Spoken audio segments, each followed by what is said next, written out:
എല്ലാവർക്കും നമസ്തേ. 2 നാൾ മുമ്പ് തിരുവനന്തപുരത്ത് RSSൻ്റെ ശതാബ്ദി ആഘോഷങ്ങളോടനുബന്ധിച്ച് RSS സർസംഘചാലക് മോഹൻജി ഭാഗവത്തിൻ്റെ ആ ഒരു ചടങ്ങിൽ അദ്ദേഹം വിളിച്ചു ചേർത്ത ഒരു സെമിനാറിൽ നമ്മുടെ കേരളത്തിലെ 3 വൈസ് ചാൻസലർമാർ പങ്കെടുത്ത ആ സംഭവത്തെ വിവാദമാക്കിയതിനെതിരെ ഞാനൊരു വീഡിയോ നേരത്തെ ചെയ്തിരുന്നു. അതിൻ്റെ തുടർച്ച എന്ന് വേണമെങ്കിൽ ഇതിനെ നമ്മൾക്ക് വിളിക്കാൻ. കാരണം ഈ വിഷയത്തിൽ ഒരു ഭാസ്കരൻ നായർ അജയൻ എന്ന് പറയുന്ന ഒരു ദേശസ്നേഹി, അദ്ദേഹം കറതീർന്ന ദേശസ്നേഹിയാണ്. നേരത്തെ കമ്മ്യൂണിസ്റ്റുകാരനായിരുന്നു. കമ്മ്യൂണിസ്റ്റുകളുടെ ആ ഒരു രാജ്യവിരുദ്ധതയും ദേശദ്രോഹപരമായിട്ടുള്ള പ്രവർത്തനങ്ങൾ കാരണം ആ കമ്മ്യൂണിസം വിട്ട് ദേശീയതയിലേക്ക് വന്ന ആളാണ്. അദ്ദേഹം കമ്മ്യൂണിസ്റ്റ് പാർട്ടിയുടെ എന്തോ ചുമതലയിലൊക്കെ ഉണ്ടായിരുന്ന ആളാണ്. അദ്ദേഹം അതെല്ലാം വിട്ട് ദേശീയതയിലേക്ക് വന്ന ആളാണ്. അദ്ദേഹം ഒരു ഫേസ്ബുക്ക് പോസ്റ്റ് ഇട്ടിരുന്നു ഈ വിഷയത്തിൽ. അത് നമ്മളുടെ എല്ലാം കണ്ണു തുറപ്പിക്കേണ്ടതാണ്, നമ്മൾ മനസ്സിരുത്തി മനസ്സിലാക്കേണ്ടതാണ്. അതിനകത്തിൽ കമ്മ്യൂണിസ്റ്റുകളെയും കോൺഗ്രസ്സുകാർ കാണിച്ച ആ പ്രവൃത്തിയെയാണ് കൂടുതൽ നമ്മൾ മനസ്സിലാക്കേണ്ടത്. ആ പോസ്റ്റ് ഞാനത് വായിച്ച് കേൾപ്പിക്കാം. IPS ട്രെയിനികൾക്ക് സക്കീർ നായിക് എന്ന കൊടും തീവ്രവാദിയെ വെച്ച് ക്ലാസ് എടുപ്പിച്ചവരാണ് VC-മാർ RSS ചീഫിൻ്റെ പ്രസംഗം കേട്ടതിനെ വിമർശിക്കുന്നത്. സോണിയാഗാന്ധിയുടെ UPA ഭരണകാലത്താണ് ഈ സംഭവം. അന്നു മുതലാണ് പോലീസിൽ പച്ചവെളിച്ചം ഉണ്ടായത്. കേരളത്തിലെ യൂണിവേഴ്സിറ്റികളിലെ VC-മാർ 916 ദേശസ്നേഹിയായ, അതായത് നമ്മൾ സ്വർണത്തിൻ്റെ ഇത് പറഞ്ഞ 916 ദേശസ്നേഹിയായ RSS ചീഫിനെ കണ്ടത് അപരാധമായി കണ്ട മുഖ്യമന്ത്രി VD സതീശൻ സാർ താങ്കളുടെ പാർട്ടി കേന്ദ്രം ഭരിച്ചിരുന്ന കാലത്ത് IPS ട്രെയിനികൾക്ക് ക്ലാസ് എടുക്കാൻ സക്കീർ നായിക്കിനെ ഏൽപ്പിച്ചിരുന്ന കാര്യം മറന്നുപോയോ? കോൺഗ്രസ് സർക്കാർ 160 IPS ട്രെയിനികൾക്ക് 100ഓളം സീനിയർ IPS ഉദ്യോഗസ്ഥർക്കും പരിശീലനം കൊടുക്കാൻ തിരഞ്ഞെടുത്തതും പരിശീലനം കൊടുപ്പിച്ചതും സക്കീർ നായിക്കിനെ വെച്ച്. എന്താ വിശ്വാസം വരുന്നില്ലേ? ബ്രിട്ടീഷുകാരെ ദേശസ്നേഹിയായി കൂട്ടിയാലും കോൺഗ്രസ്സുകാരെ ഒരിക്കലും വിശ്വസിക്കരുത്. അവർ ഈ ഭാരതത്തെ വിൽക്കും. ഈ 2 പേരിൽ ഏറ്റവും കൂടുതൽ പൊട്ടാസ്യം സയനൈഡ് കോൺഗ്രസ് ആണ്. ഹൈദരാബാദിലുള്ള നമ്മുടെ പോലീസ് ട്രെയിനിങ് അക്കാദമിയിൽ Sardar Vallabhbhai Patel national police academy NBA 2013 May 13-നാണ് സംഭവം. സംഭവത്തിൻ്റെ ഇന്ത്യൻ എക്സ്പ്രസ് പത്രത്തിൻ്റെ ലിങ്ക് ഇമേജ് താഴെ പരിശോധിക്കാം. സക്കീർ നായിക് ഈ 160 IPS ട്രെയിനി പോലീസ് ഉദ്യോഗസ്ഥർക്കും നേപ്പാൾ, ഭൂട്ടാൻ, മാലിദ്വീപ് തുടങ്ങി 10 രാജ്യങ്ങളിലെ IPS ട്രെയിനികൾക്കും കൂടാതെ 100ഓളം സീനിയർ IPS ഉദ്യോഗസ്ഥർക്കും ക്ലാസ് എടുത്തു. വിഷയം എന്താണെന്ന് കേട്ടാൽ നിങ്ങൾ ഞെട്ടും. ഭീകരവാദവും ജിഹാദും ഇസ്ലാമിക കാഴ്ചപ്പാടിൽ. അദ്ദേഹത്തെ ക്ഷണിച്ചത് ധനമന്ത്രി P. ചിദംബരവും ആഭ്യന്തരമന്ത്രി സുശീൽ കുമാർ ഷിൻഡെയും ആണ് എന്ന് പറയപ്പെടുന്നു. അന്ന് സക്കീർ നായിക് ഇസ്ലാമിൻ്റെ ഗുണഗണങ്ങൾ വാഴ്ത്തിപ്പാടുകയും പോലീസ് ഉദ്യോഗസ്ഥരെ ഇസ്ലാമിലേക്ക് ക്ഷണിക്കുകയും ചെയ്തു. ഈ ലോകം ഇസ്ലാമിനു വേണ്ടി മാത്രമാണ് ഉണ്ടാക്കിയത്, സൂര്യനും ചന്ദ്രനും വരെ ഇസ്ലാമാണ് എന്നും അദ്ദേഹം വാദിച്ചു എന്ന് തെലങ്കാനയിലെ ഒരു ജില്ലാ പോലീസ് സൂപ്രണ്ട് പറഞ്ഞതായി പ്രചരിക്കുന്നു. ഈ സെഷനിൽ 70 IFS ഉദ്യോഗസ്ഥരും 50ഓളം CRPF ഉദ്യോഗസ്ഥരും പങ്കെടുത്തു. ചോദ്യോത്തരവേളകളും മതപഠന ക്ലാസ്സുകളും അദ്ദേഹം യഥേഷ്ടം നടത്തി.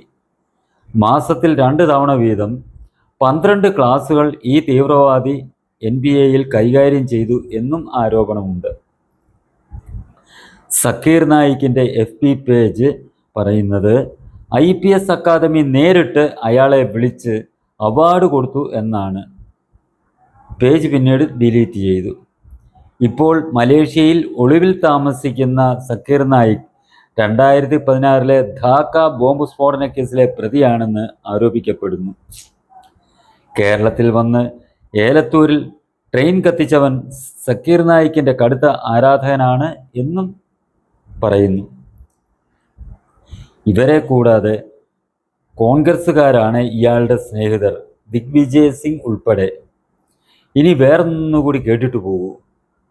ആ ദിവസം ഡോക്ടർ അശോക് സാറും ഉണ്ടായിരുന്നു എന്നാണ് എൻ്റെ ഓർമ്മ. ഈ അശോക് സാറെന്ന് അദ്ദേഹം പറയുന്നത് നമ്മുടെ ഇപ്പോഴത്തെ ഉന്നത വിദ്യാഭ്യാസ സെക്രട്ടറി മറ്റോ അല്ലേ, ബി അശോക്, പിണറായിയുടെ സമയത്ത് സസ്പെൻഷനിൽ നിർത്തിയിരുന്ന IAS ഉദ്യോഗസ്ഥൻ, അദ്ദേഹത്തെക്കുറിച്ചാണ് പറയുന്നത്. സീറോ ലാൻഡ്ലെസ് പദ്ധതി തിരുവനന്തപുരം ഉദ്ഘാടനം 2013 ഒക്ടോബർ 1 കേരള ഗവൺമെൻറ് പ്രോഗ്രാമായ സീറോ ലാൻഡ്ലെസ് പദ്ധതി ഉദ്ഘാടനം ചെയ്തത് സോണിയാഗാന്ധിയായിരുന്നു.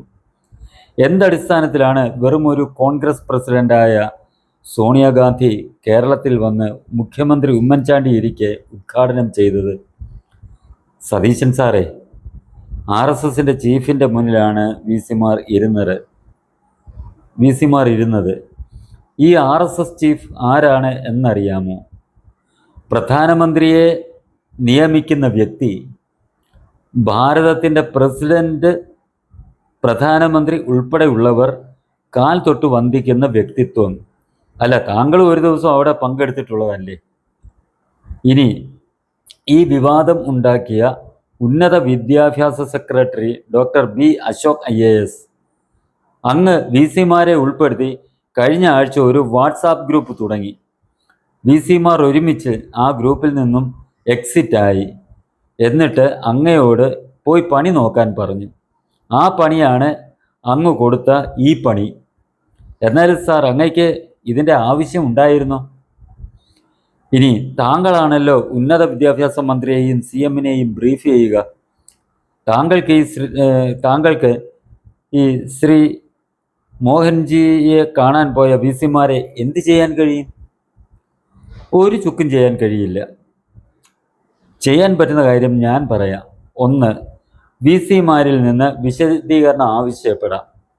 സർവകലാശാലയുടെ പ്രവർത്തനം സംബന്ധിച്ച് സർക്കാരിന് റിപ്പോർട്ട് തേടാനുള്ള അധികാരമുണ്ട്. 2, ഉന്നത വിദ്യാഭ്യാസ വകുപ്പ് സെക്രട്ടറി തലത്തിലോ താങ്കളുടെ തലത്തിലോ വകുപ്പ്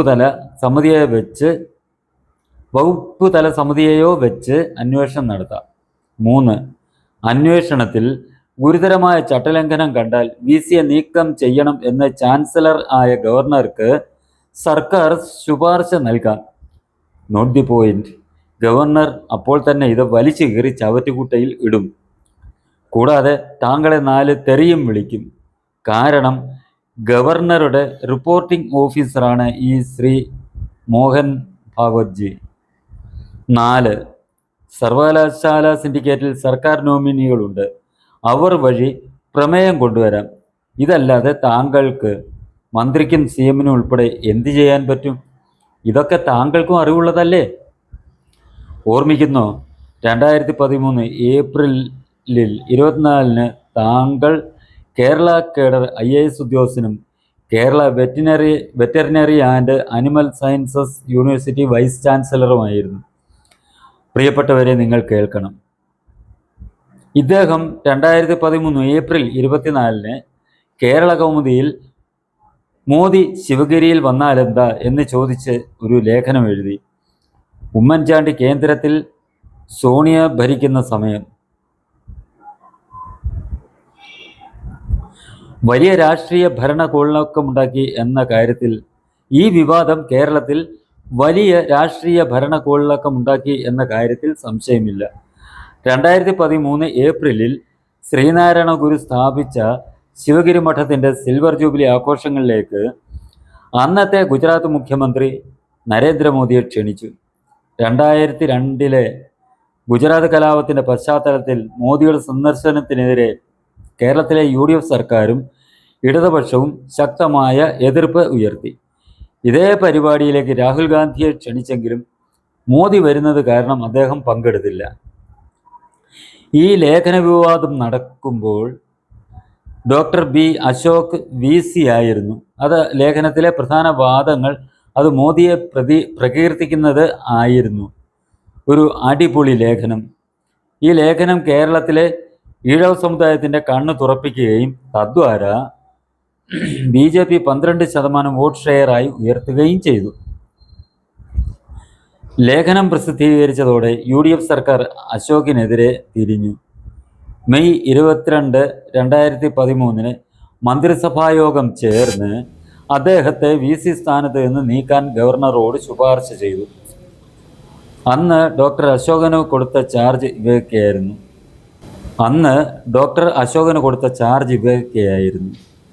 ഗവർണർ നൽകിയ മാർഗനിർദ്ദേശങ്ങളും all India services conduct rules 1968 3.1 7 വകുപ്പുകളും ലംഘിച്ചു. മാന്യതയുടെയും അച്ചടക്കത്തിൻ്റെയും നിലവാരം കവിഞ്ഞു. രാഷ്ട്രീയ നേതാക്കളെയും വകുപ്പ് മേധാവികളെയും അപമാനിച്ചു എന്നൊക്കെയായിരുന്നു ആരോപണം. എന്നാൽ 2013 ഏപ്രിൽ 11 ഗവർണറുടെ സെക്രട്ടറി സാങ്കേതിക സാഹിത്യ രചനകൾക്ക് അനുമതി നൽകിയിരുന്നെങ്കിലും കേന്ദ്ര സംസ്ഥാന സർക്കാരുകളുടെ നയങ്ങളെ വിമർശിക്കരുത് എന്ന വ്യവസ്ഥയുണ്ടായിരുന്നു. അശോക് ഹൈക്കോടതിയെ സമീപിച്ചു. ആദ്യം ഹൈക്കോടതി സർക്കാർ നടപടി സ്റ്റേ ചെയ്തില്ല. പിന്നീട് ഹൈക്കോടതി അദ്ദേഹത്തെ തിരികെ VC ആയി നിയമിച്ചു. ഒടുവിൽ അദ്ദേഹം സുപ്രീം കോടതിയിൽ പോയി. 2016 ജനുവരിയിൽ സുപ്രീം കോടതി സർക്കാരിൻ്റെ അച്ചടക്ക നടപടികൾ സ്റ്റേ ചെയ്തു. ഒരു പത്രത്തിൽ ലേഖനം എഴുതുന്നത് മാത്രം ചട്ടലംഘനമായി കണക്കാക്കാനാകില്ല എന്ന് കോടതി നിരീക്ഷിച്ചു.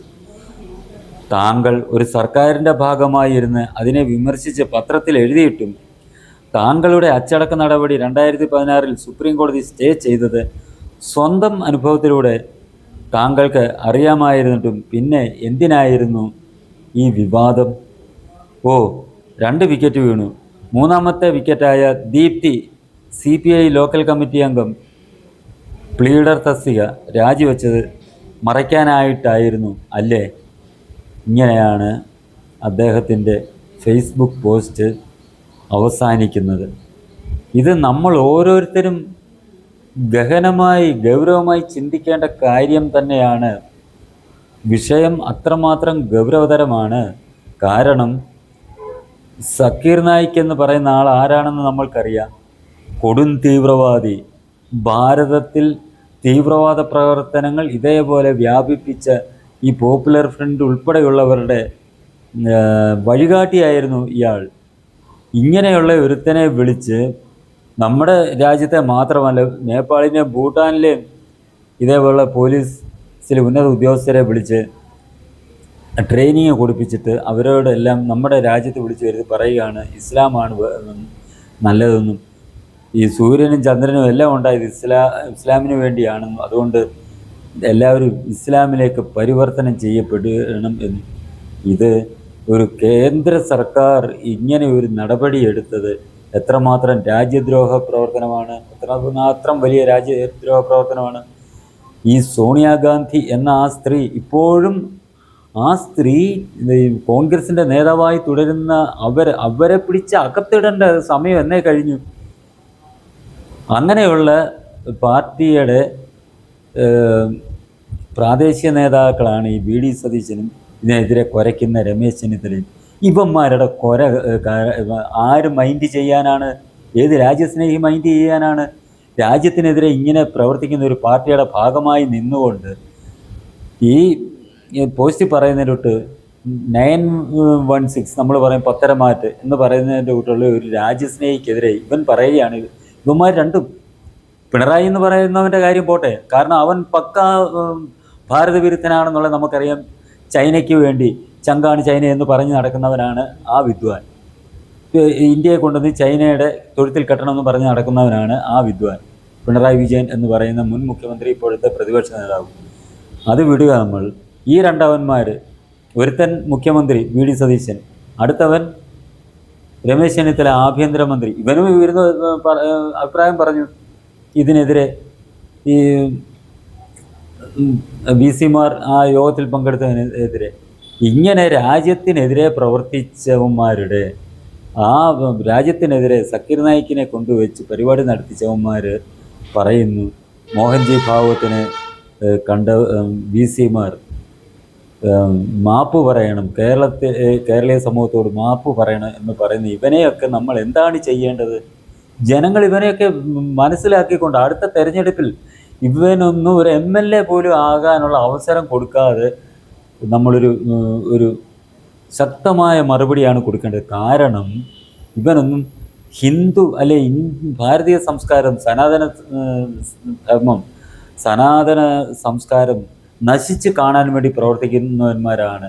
കഴിഞ്ഞ വീഡിയോയിൽ ഞാൻ പറഞ്ഞിരുന്നതാണ് VD സതീശൻ പറഞ്ഞത്, തന്നെ നയിക്കുന്നത് യേശുക്രിസ്തു ആണെന്നും, തന്നെ എല്ലാ ആപത്തിൽ നിന്ന് രക്ഷപ്പെടുത്തുന്ന യേശുക്രിസ്തു ആണെന്നും, താൻ ദിനംപ്രതി ദിവസവും മുടങ്ങാതെ ബൈബിൾ വായിക്കുന്നുണ്ടെന്ന്. എന്നിട്ടും അവൻ പറഞ്ഞില്ല എന്നെ ആപത്തുകളിൽ നിന്ന് രക്ഷിക്കുന്നത് എൻ്റെ ക്ഷേത്ര ദർശനം അല്ലെ കൃഷ്ണനാണെന്നോ രാമനാണെന്നോ ശിവനാണെന്നോ ഒന്നും പറഞ്ഞില്ല. തന്നെ പ്രതിസന്ധികളിൽ നിന്ന് തന്നെ രക്ഷിക്കുന്നത് ഇവരാരുമാണെന്നല്ല പറഞ്ഞത്.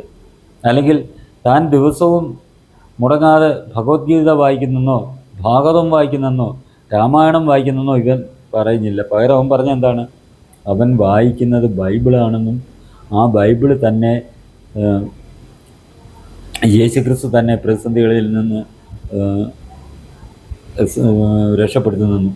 ഇത് വെച്ചിട്ട് ഇവൻ്റെ ഈ പ്രസ്ഥാനം വെച്ചിട്ട് ഈ ഒരു വേറെ തന്നെ മാത്യു സാമുവൽ എന്ന് പറയുന്ന കാര്യം പറയാൻ ഒരു രാജ്യവിരുദ്ധൻ അവനൊരു വീഡിയോ വരെ ചെയ്തു. ഒരു പാസ്റ്ററെ വെച്ചിട്ട് ഈ VD സതീശൻ്റെ ഈ ഒരു പ്രസ്താവന വെച്ചിട്ട് എന്നിട്ട് പറയുന്നത് അയാൾ പെന്തക്കോസ്തുകാരനാണെന്ന് വരെ അയാൾ ആ വീഡിയോയ്ക്ക് അത് പറയുന്നുണ്ട്.